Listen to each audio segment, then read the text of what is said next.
how to actually help somebody who is struggling right now, because I think unfortunately most people have no idea how to help somebody who is going through it. So allow me to share the things that I've learned, because I've also not been perfect at this. It's hard. It's hard. Okay? So I sympathize, I understand, but at the same time, it kind of makes me mad that so many of us are like so lost when it comes to like actually being a good friend, a good community member, and like not just saying that you care, but actually showing that you care through actions. Let me help you out, okay? So, how to actually help someone like a friend who is struggling. Let me first start by saying what doesn't help. Okay, what doesn't help? One, stating the obvious. Hey, you're struggling right now. I see that you're struggling right now. Okay, congratulations, you have eyeballs. Saying, like, hey, I see that you're doing a lot of drugs right now. I see that you're drinking a lot right now. Hey, I see that you are like extremely depressed right now and doing these XYZ because of XYZ. Or I see that you're doing XYZ to cope with the things going on with your stuff right now, like the things going on in your life right now. These things, saying these things to somebody who is actually struggling is not helpful whatsoever. Because again, it's like, congratulations, you have eyes that work. Yay, you know? But the thing that saying these things do, like, we think that they are helpful because actually, like, we think that they're helpful, saying these things is helpful, but all we're doing is stating the obvious. All we're doing is stating the obvious. And actually, what we're doing by saying things like this is we're making ourselves feel better. We're making ourselves feel better of like, oh, look, I can see something with my own two eyes. And I'm going to take it one extra step and I'm going to say it out loud. I'm going to say what I see out loud. In fact, to the person that is struggling. I'm going to go to the person and tell them that I see them struggling. But most of the time it stops there. Most of the time it stops there of like, oh, I see that you're struggling right now. Okay, and how is that helpful to anyone? All it actually does is it makes us feel better about ourselves that we're able to see something and then say something, but that's not actually doing anything to help the situation or to help the person. All we're doing is making ourselves feel better and making ourselves feel like, oh, I have really good morality because I can see when something isn't okay. I can see when something's not right. But we're not doing anything.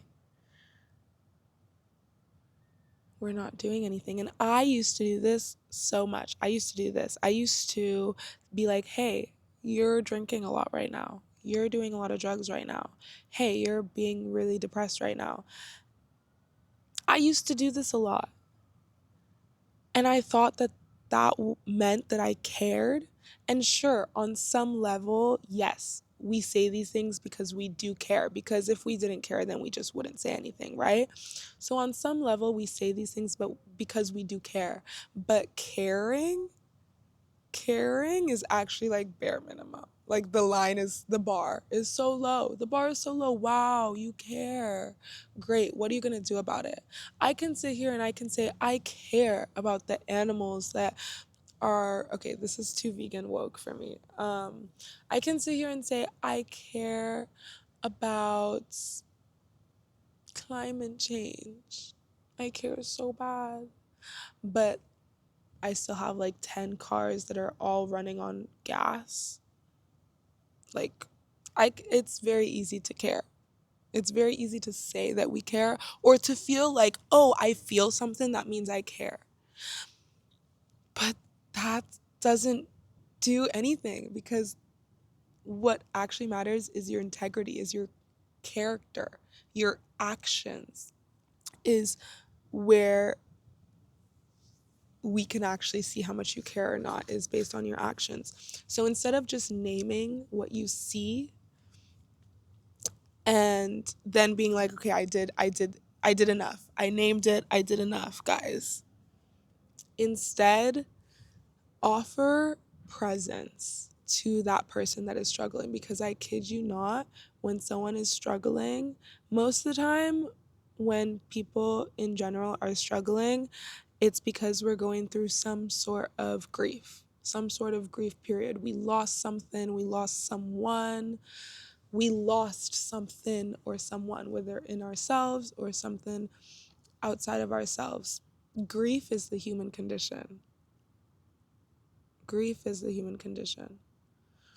So if someone's going through grief in any kind of way that is causing them to react or respond in a specific way, the number one thing that we can do for someone who's grieving from a death doula, okay, let me not let you forget I am a death doula. The number one thing we can do for people who are grieving is offer presence. Presence. Being present with them. That's how we can actually show someone that we care about them and for them. Not just care about them, but we're caring for them by offering our presence to them. What does it mean to offer presence to someone? It means to witness them. To witness them and to be there. Be present with them. And we don't need like any fancy words of wisdom, any advice. We don't need we don't need to bring them food in bed. We don't need to take them out and do this, do that. Yeah, sure, those things could help. Those things could help, especially if this is the kind of help that this person is asking for and or needs.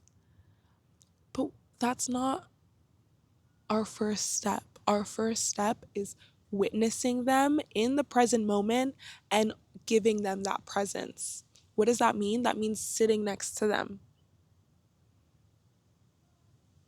Sometimes in silence, sometimes with them talking, or if not sitting, if you can't be physically in the same space as the same person, then on a phone call, FaceTime, WhatsApp video, whatever, phone call.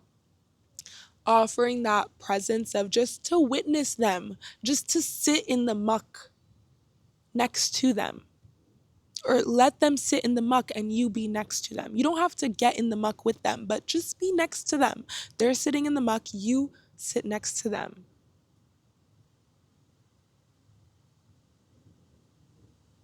That's what it means to witness someone, truly. That's what it means to be present with someone, to offer someone that presence. That's what that means.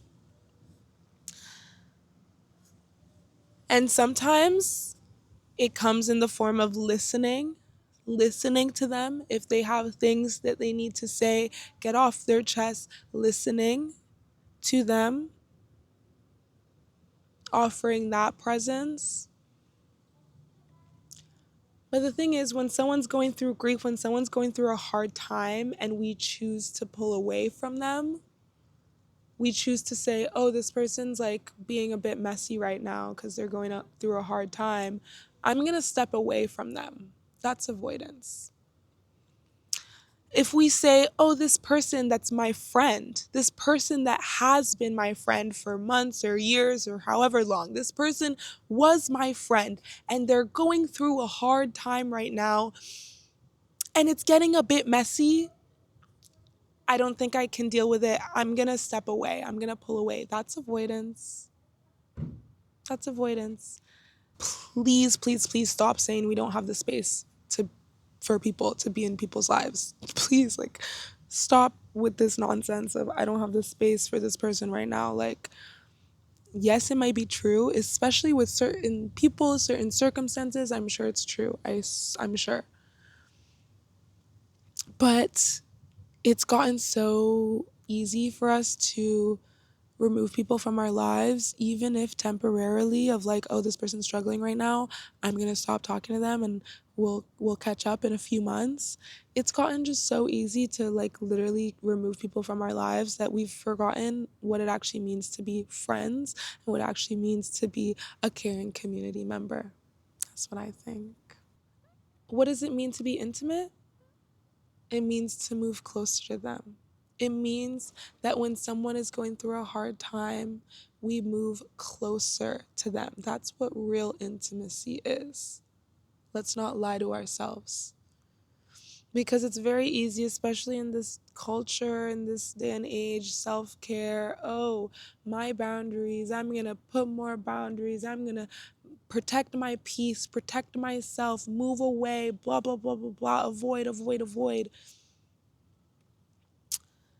It's one thing to know ourselves well enough that we know that we cannot go and sit in the muck with people all the time. We can't do that all the time. No, I'm not saying to do that, okay?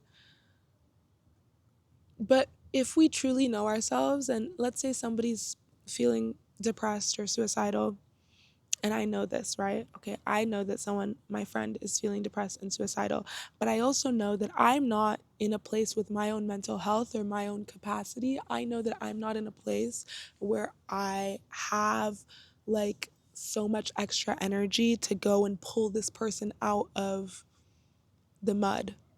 Nobody's asking me to do that. That's not my job. That's not my responsibility. Nobody's asking me to go and pull this person out of the mud, but what can I do to show them that I actually care? Witness them, be present with them, and offer something that is actually in my capacity. We don't have to avoid, pull away, blah, blah, blah, just to try to protect myself. No, I protect myself. I can protect myself even in an uncomfortable situation. I can still protect myself and still be in that uncomfortable situation. So, what can I do then? Try this, maybe. Hey, like, so I'm noticing this. I'm noticing that you're feeling depressed right now. So, I want to spend time together in this way. I want to spend time together doing this separate thing. You know, offering your presence in a way that you actually can afford to offer. You know, nobody's saying go and sit in someone's depression room and cry with them. Like, nobody's saying do that. Maybe we're saying, hey, I'm noticing this, so maybe let's go outside. Like, I'm noticing you're depressed and staying in your room all the time. You don't have to say that, by the way. You can say, hey, I'm noticing things are hard for you right now. Let's go sit in a park. Let's go outside and do this separate, unrelated thing. I can still witness you and be present with you. That doesn't mean every conversation we're having, I'm trying to fix you or change your mindset or change your vibe. Like, no, that means I'm witnessing you in the vibe that you're in. I'm witnessing you in the energy that you're in. And I'm also maintaining my own energy separate from you. And I'm offering my presence in a third way that would help, perhaps. Hey, I'm noticing that you're like partying a lot, you're going out a lot. What about we have a movie night in where we like order food or have yummy dinner and watch a movie sober? You know, you don't always have to add that sober part for someone, because that, like, the thing is, when we say like, hey, I'm noticing you're struggling right now, or I'm noticing you're coping in these ways that are unhealthy, that's embarrassing for people. That's embarrassing. It's not fun. It's not fun to be seen in the ugly or in our shadows. It's not fun. And again, this is something that I used to do all the time. Like, I'm guilty, guilty, guilty. I've done it. Okay. But now I'm realizing that this isn't helpful to people. Hey, I'm noticing you're so depressed and you're like doing these things. Like, that's not helpful to people.